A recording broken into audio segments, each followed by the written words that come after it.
I don't remember what video it was, but sometime last month, I uploaded a video and I mentioned I was in the city and it was a Friday night and I was sitting in an Uber getting a ride to a place I was heading to and I saw a lot of couples. I mentioned in that video that I did feel a type of way. It kind of threw me off that night because if y'all don't remember my current situation, I've been sort of glued to the same girl since like forever. We don't really see each other because she lives in the UK and I'm here in New York. And we've been sort of holding on to each other as a promise for so long that it made me feel a bit lonely because I'm seeing all these couples outside enjoying themselves. And here I am not physically around anybody who I really want to be around. No offense to the Uber driver, but you get what I mean. So anyway, I was kind of thinking about it again today because I plan to go to the city again for some business around sometime next week or so. And for some reason, I've just been mentally preparing myself to see this again. I don't know how much of you guys can relate to going outside and seeing a happy couple. And if you're single or just lonely, you sort of feel some sort of way. Like, it's such a significant concern to me to see happy couples that I'm just not excited to go back to the city. That's how much it affects me. Now, don't get it twisted. I'm not mad that these people are happy. I'm not mad people are in love with each other. I feel like I'm mad at myself. See, this is one of the downsides to long distance dating or e-dating. I do like my space. That's why online dating is easy for me, or distance rather. But there are moments where it's like, man, I feel like I don't have something that I wish I had. As somebody who tends to stay inside a lot during their free time, and as somebody who isn't much of a social person, like, don't tell me just go to the club, bro, or just head to the bar. Like, you know, a lot of people, social people, have zero consideration for people who are very asocial. A lot of them think just that asocial individuals can just flip a switch and they can suddenly smoothly communicate through life. I wish everyone like myself who feels this same sort of emotion can also be able to find fulfillment. I look at these people, and I think to myself that I feel like I need some love too. And it's funny because I get a lot of love from my family, from my friends, and even from you guys. But it's like there's some emptiness going on that isn't being fulfilled. You know what it is? Friends and family, they're supposed to, because they don't always do this, but they're supposed to provide support, happiness, stability. Yet relationships are supposed to bring intimacy, romantically shared life experiences, and even companionship beyond levels of just being friends. Being in a relationship is such a vulnerable and an exclusive feeling that you can't just get that from friends and family. Since it's such a vulnerable bond, you usually share with that person your deepest innermost thoughts, your weaknesses, your dreams, and you feel like that feeling of being validated by somebody who does that for you is something else, is something special. Yes, you can get that from friends, right? That validation. But when you get into a relationship, you're usually aiming for that from the jump. You expect that from someone you're dating, to be the most vulnerable, and they're able to embrace it, right? I gotta say, and maybe y'all agree or disagree, because I don't think people really give much thought or credit to how impactful it is, but jealousy is one of the worst feelings ever. It's so sad because I've always been a jealous person. Even as a friend, I would get really petty and upset when friends I would have just would play games without me, or I see my friends having a good time right in front of me and I'm outside the conversation. Like, I'm that type of jealous person. And I don't even like seeing my friends have a good time without me sometimes. It doesn't always happen though. Like, I do get detached from people once I get jealous once or twice about something, because you know, like, I don't know, for some reason I'm so jealous of a person that I get offended by stuff. I remember my ex was just like this. She would get mad if I hung out with friends just to play games. Like, I'm just playing games with the homies. Like, she just wanted me to almost never play games, just to only hang out with her. And obviously that's not healthy, right? But like, I didn't mind it for the most part, but sometimes I wasn't really happy about it. So with that being said, experiencing that from one side, that's why I detach from people once I feel jealousy once or twice, because clearly I remember somebody being jealous about something I was doing, and I could see how people may not like that. Remember that video I uploaded about how my ex got married? I'll leave that in the description if I'm not lazy. That's an example of Aku being jealous. Like, that's an Aku jealous moment. Yes, I know she cheated on me and she's a pregnant hoe, but at the same time, you see how the fact I still felt jealous about that? Yeah, she did me wrong. She cheated. And she got knocked up. It's not my kid. You know what I'm saying? So I'm blessed. But still, I'm still jealous about something. And here's the thing. I don't really know what her relationship is truly like. And that brings up a point about how when you see couples in public, you feel sad or angry. Like a lot of couples are very happy in public, but they be hating each other deep down. Or they may not even be in a stable relationship.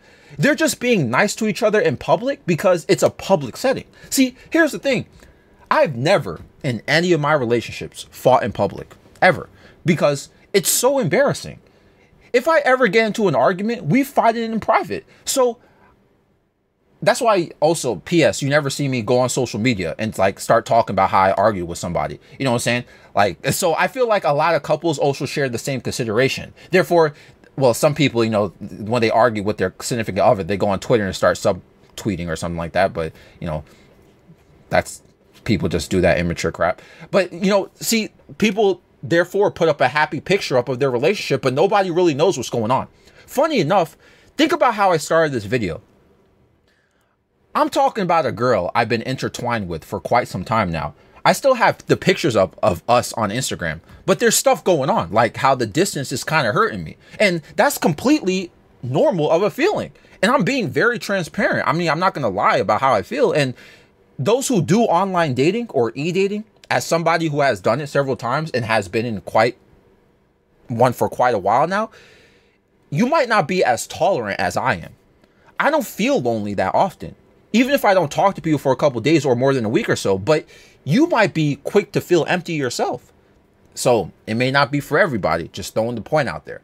I feel like that jealousy feeling of seeing a couple in public and feeling your day almost get ruined somewhat, right? A part of you is getting desperate. You're not doing what someone else is doing. And you don't know if you'll be in a relationship anytime soon. You know, that's what's kind of maybe deep down subconsciously going through. And look, maybe you're not happy as a person right now. There are many things potentially going on in your life right now, completely irrelevant to relationships. And you see a happy couple and you're wondering why you don't deserve happiness in your life as well.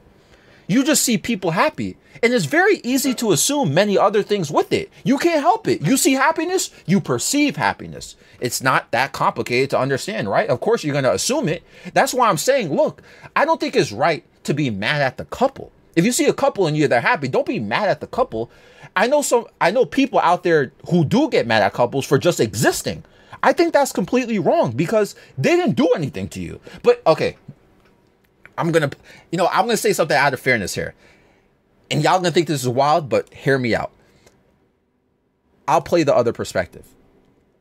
And I know many of y'all have seen this before, and you could probably think of a situation or a couple right now. Look, there are some evil couples out there. What do I mean by that? They're evil publicly. There are couples that just want to rub it in your face that they're in a relationship. Like, they got to be extra flirty in public. They got to make everyone in the streets know they're in a relationship. Like, they want to put it in your face about what they got that you don't got. Yeah, that type of BS. We're so happy we're in a relationship. Let's just rub it in your face. You don't have the type of love that we got. So we got to make sure you know that. Listen, that's an evil couple. Like, they just want, they're only in it to rub it in people's face. That's the only reason why they're really doing public affection, or that's what their motivation is. They got to make other people feel their love. You got to see it. You got to witness it. Like, so out of fairness, if you see a couple and you hate them because you can tell they're evil like that, I got you. I feel you. Okay. I ain't mad at you, bruh. Yo, it's even worse in online games. Okay. Oh my God. You join a game, you see a party, you see people in the party flirting with each other in the public voice chat. Bruh, get a room. You can't call each other on Discord? Like, I came here to game, bruh, not to listen to this mushy BS. But otherwise, if it's just a random couple simply existing, then I don't think it's right to be mad at them. They didn't do anything to you. See, this is why you got to understand why you got to be mad at yourself deep down, right? Think about what I said earlier about vulnerability. When you see a couple in public, what you're witnessing are two people who had the ability to be open and vulnerable with each other. Many people, like myself, or yourself, possibly, are not good with that. You know, a lot of us have trauma. A lot of us have been hurt by people who we did open up to in the past. We let our guard down for someone because that's what's expected when you enter a romantic state with another person. But they betrayed you, or something went wrong. Maybe you did something wrong, and still you could get hurt from that. As a result, you began to build up a wall, a shield rather. You shield yourself off. You are very difficult to open up to anymore because of, again, your past. You keep things inside. And this is a normal response to being hurt by somebody. This is a normal response of being guilty that you did hurt somebody yourself potentially. But these couples, a lot of people, they've had hardship too. I know a lot of people think their trauma is the center of the universe. Like, oh, I've been hurt by myself. I've been hurt by somebody. You know what I'm saying? So it's like, it's the end of the world for me. The world stops going because of that. But a lot of people, don't forget, have also been through stuff. However, they pushed that aside for somebody and once again opened up their vulnerabilities. You can make a point and be honest with yourself here. For anyone here who's in this situation, can you say about yourself, unbiased and fairly, that you're low-key mad at yourself, that you don't have the willpower to trust anybody again, or you don't have the strength to make yourself vulnerable again to somebody? Because to make yourself vulnerable, it requires you to take a strong risk, a risk that requires courage. Is this one of the reasons why you may feel a type of way when you see couples minding their business, but just simply existing in public, that feeling of jealousy? Now, I said I'm a jealous person, right? I don't really shield myself that much. I put a lot of things on this YouTube channel as well, right? Like, I'm very transparent as an individual. I don't let every detail about my life, but I do make myself emotionally vulnerable to people and on social media to an extent. I think my jealousy comes from a major insecurity of feeling rejected. So like when I mentioned I get jealous when I see my friends playing games without me, I feel like, dang, y'all don't rock with me anymore? Y'all couldn't invite me? Y'all couldn't wait for me? Like, and see, so I don't know, sometimes that's like an entitled feeling too. Like y'all couldn't wait for you. You see what I'm talking about? Like, sometimes that feeling is just unwarranted. And this is how problems end up getting started, right? And listen, sometimes it's not even about that. I'm just taking it personal because I feel like I'm being rejected. So like when I'm talking about couples, I feel like personally, I feel like as they're able to find somebody to entrust their vulnerable side with, me, I feel like I've been socially rejected because I don't have that with myself. I don't have that with somebody who I can be romantically intertwined with, right? That's where that jealousy feeling comes with when I see couples sometimes in this situation. And the answer is simple. Go find one, right? Hey, you're homeless, just buy a house, bro. You know, it's always that simple when you're a black and white thinker. Even though I'm still a jealous person at heart, it was a lot worse in the past. Now I kind of keep it in check sometimes. I feel like if you don't check your jealousy, you start having issues that start to lead to bitterness and anger, which eventually starts harming your friendships and relationships. And I've been there. I've done that. I've heard a lot of my past relationships and friendships because I was jealous about something. And here's the thing. Jealousy is a normal human experience. It's just that it's one of those emotions that leaves extremely dangerous consequences if it's not managed. That's why I said, I feel like we underrate this emotion and how frequent it is and how much it starts to evolve into other negative emotions.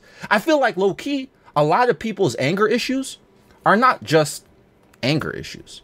It's jealousy issues. I've met people who get jealous about everything, like I do, except they get furious about it, right?